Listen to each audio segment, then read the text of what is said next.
اور شرم و حیا کے باعث زبان کی بجائے اس کی آنکھیں اس کے جذبات کی ترجمانی کر رہی ہیں۔ اس کا پھول سا خوبصورت چہرہ شوہر کے رخصت ہونے کے وقت غم و اندوہ کی شدت سے زرد ہو جائے اور اس طرح فرقت کے یا ہجر کے غم کے باعث اس کے حسن میں مزید اضافہ ہو جائے، یہ بیوی ضبط کی لاکھ کوشش کرے، اس کے باوجود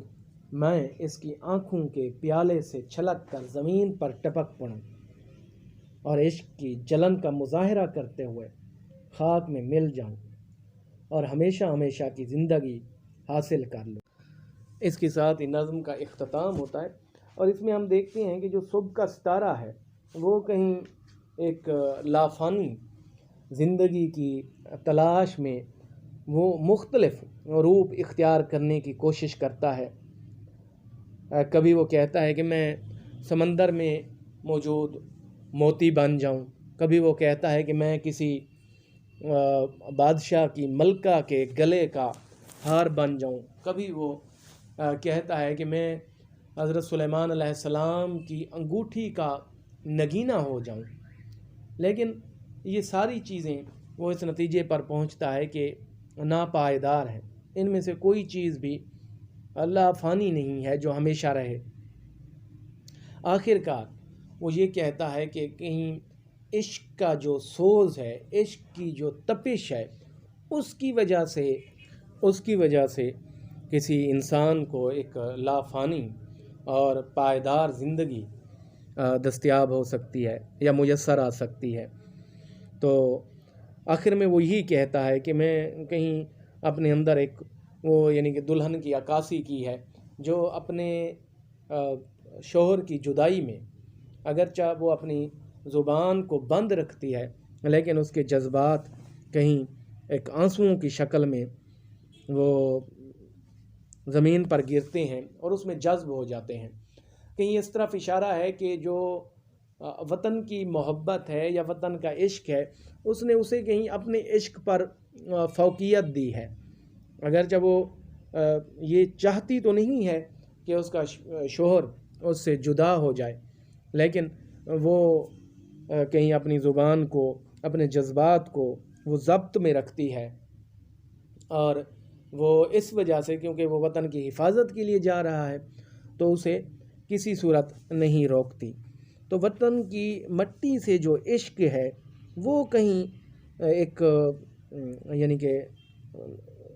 لافانی اور پائیدار زندگی کا ضامن ہے، اور اسے دیکھ کر کہیں وہ پریم چند کا جو افسانہ ہے دنیا کا سب سے انمول رتن،